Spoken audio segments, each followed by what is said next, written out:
Assalamualaikum warahmatullahi wabarakatuh. Datuk Yang di-Pertua yang berseri sungguh. Soalan saya nombor 10. Silakan Menteri. Datuk Yang di-Pertua, untuk makluman, jumlah perbelanjaan subsidi kepenggunaan bagi tahun 2022 adalah sebanyak 66.3 bilion ringgit, merangkumi subsidi petrol, diesel, gas cecair memasak, skim subsidi minyak masak, subsidi bil elektrik dan subsidi harga ayam dan telur yang merupakan antara subsidi dengan perbelanjaan terbesar. Langkah pemberian subsidi dan bantuan dilihat berjaya mengurangkan kesan kenaikan kos sara hidup rakyat. Walau bagaimanapun, pelaksanaan yang tidak bersasar menyebabkan ketirisan berlaku. Jurang harga yang tinggi antara harga pasaran dan harga bersubsidi telah meningkatkan risiko penyeludupan, terutamanya diesel. Ini dapat dilihat dari kecenderungan penggunaan diesel yang meningkat hampir 1 kali ganda. Justru kerajaan komited dalam melaksanakan pemberian subsidi secara bersasar bagi mengurangkan ketirisan. Langkah pertama yang diambil adalah melalui pemberian subsidi bil elektrik secara bersasar pada separuh tahun 2023 apabila sebahagian kos dilepaskan kepada industri termasuk perbadanan multinasional. Melalui langkah ini, kerajaan masih menanggung jumlah subsidi elektrik sebanyak 10.8 bilion ringgit berbanding jumlah asal sebanyak 14.9 bilion ringgit. Kerajaan juga sedang mengkaji pelaksanaan pemberian subsidi secara bersasar berasaskan kepada model yang bersesuaian dan kebolehkelaksanaan. Pelaksanaan pemberian subsidi secara bersasar ini akan tetap memanfaatkan sebahagian besar rakyat Malaysia tanpa memberi implikasi yang besar kepada kenaikan kos sara hidup.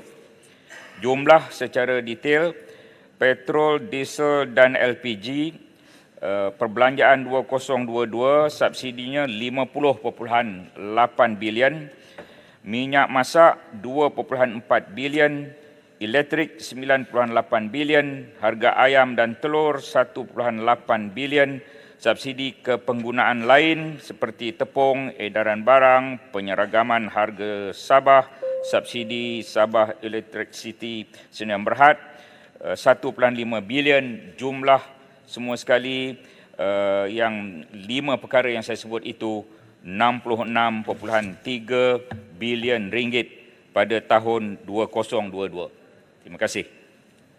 Sila keterangan. Adakah dengan langkah kerajaan yang akan menggunakan pengkalan data bersepadu dan komprehensif membabitkan data dari Lembaga Hasilan Negeri, Bank Negara, Jabatan Perkakaan, Khazanah Nasional selain JPJ dalam mekanisme pemberian subsidi bersasar akan benar-benar berkesan di dalam mengelak ketirisan dan keciciran? Bagaimana dengan mereka yang sebelum ini di dalam kumpulan M40 tetapi tercicir ke B40 yang banyak berlaku dalam bandar akan menerima manfaat daripada subsidi bersasar ini? Ya, saya ingin memaklumkan di sini bahawa dari segi anggaran, anggaran penggunaan petrol, diesel dan LPG tahun 2022. Data itu memanglah satu perkara yang ditimbulkan. B40 penggunaan untuk 3 perkara ini pada 2022 lebih kurang 24%, M40 41%, T20 lebih kurang 35%. Jadi kalau dari segi angka 50.8 bilion ringgit, kalau kita darabkan dengan 35% yang diguna oleh T20, nilainya 17.8 bilion ringgit. Jika kita tidak mahu lagi T20 mendapat subsidi petrol, diesel, LPG, kerajaan boleh menjimatkan 15 ke 17 bilion ringgit. Jika T20 tidak diberikan subsidi petrol, diesel, LPG, anggaran penjimatan 15 ke 17 bilion ringgit. Jadi ahli-ahli yang berhormat boleh bayangkan berapa banyak perkara lain yang kita boleh guna daripada 15 ke 17 bilion ringgit itu untuk membantu rakyat dalam pelbagai perkara dan urusan di 26 kementerian. Silakan Speaker, Pucuk Borneo. Silakan. Ya, terima kasih Datuk Speaker.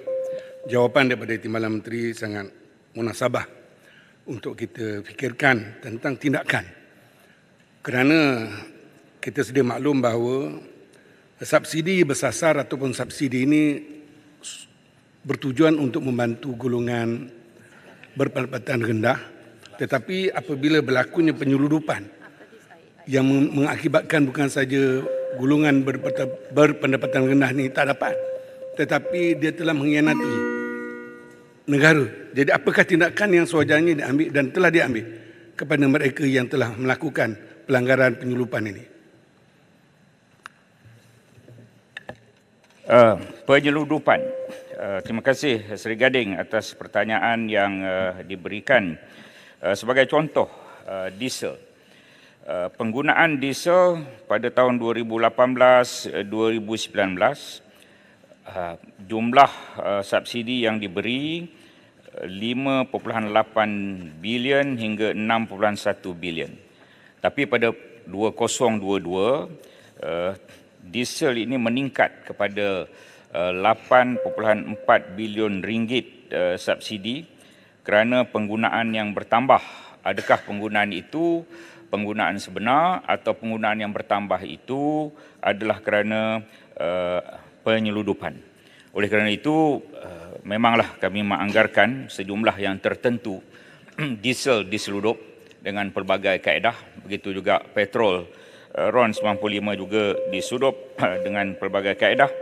Kerana RON 95 Malaysia RM2.05 ini jauh lebih murah daripada negara-negara jiran. Indonesia 3.78 sen seliter, Singapura 8 ringgit 51 sen seliter, Indonesia tadi 3 ringgit 78 sen seliter, Thailand 5 ringgit 71 sen seliter. Ini angka 2022 lah. Dan bayangkan kita 2 ringgit 5 sen, maka banyaklah diseludup ke negara jiran contohnya. Jadi penyeludupan ini kita akan terus memantau dengan pelbagai agensi secara bersepadu, antaranya Custom di bawah Kementerian Keuangan, mungkin terlibat juga agensi-agensi lain pastinya, Polis Diraja Malaysia, APMM untuk menjaga pesisiran pantai antara lain. Terima kasih.